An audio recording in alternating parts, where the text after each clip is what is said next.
Selamat pagi, saudaraku yang dikasihi dan diberkati oleh Tuhan Yesus. Ingatlah, kasih Tuhan itu seperti sungai yang mengalir, yang tidak pernah berhenti mengalirkan airnya. Kita bersyukur untuk itu. Saudara, ada sebuah kesaksian yang diceritakan oleh seorang ibu. Ibu ini bersaksi, satu kali suaminya dipanggil oleh pimpinannya, pemilik perusahaan tempat di mana dia bekerja. Setelah dia berjumpa dengan pemilik perusahaan itu, maka dia mendapatkan informasi bahwa karena keadaan, maka perusahaan akan tutup sementara dan semua karyawan diberhentikan. Dan dia diminta besok untuk datang mengambil uang pesangon. Saudara, hal ini tentu saja membuat ia dan keluarganya begitu susah, begitu khawatir dengan masa depannya.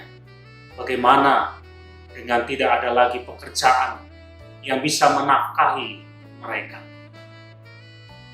Tetapi dalam keadaan khawatir, dalam keadaan takut dengan masa depannya, dia berdoa kepada Tuhan. Dan dalam doanya dia mengatakan, "Ya Tuhan, jadilah kehendak-Mu." Dan ajaib saudara, ketika dia berkata, "Ya Tuhan, jadilah kehendak-Mu," hatinya dipenuhi dengan kedamaian, hatinya dipenuhi dengan ketenangan. Karena dia sudah menyerahkan kehidupannya dan yakin pasti Tuhan akan memelihara kehidupannya di masa depannya. Dan benar saja saudara, kemudian pesangon yang mereka terima cukup untuk menafkahi mereka beberapa saat, bahkan bisa dijadikan modal untuk mereka memulai usaha yang baru. Saudara berkata, "Jadilah Tuhan kehendak-Mu," itu bukan perkara yang mudah. Apalagi ketika kita mengalami kesulitan, kekurangan, masalah. Tetapi saudara, ketika kita menyerahkan hidup kita kepada kehendak Tuhan, maka kita telah memasrahkan hidup kita kepadanya dan yakin pasti Tuhan akan memelihara. Saudara, firman Tuhan yang tertulis dalam 1 Korintus pasal 10 ayat yang ke-13 mengatakan demikian.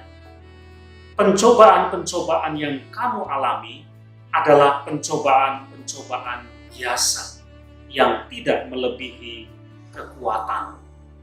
Tuhan tahu ketika kamu mengalami semuanya itu, Dia akan memberikan jalan keluar kepadamu. Saudara, ketika kita mengalami pergumulan-pergumulan dalam hidup kita, kita yakin itu tidak melebihi kekuatan kita. Dan ketika kita mengalami, Tuhan pasti memberikan jalan keluar. Karena itu, belajar untuk menyerahkan hidup kita kepada Tuhan, berserah kepadanya, dan biarlah kehendak Tuhan yang terjadi. Maka hati kita akan dipenuhi dengan kedamaian dan ketenangan. Amin.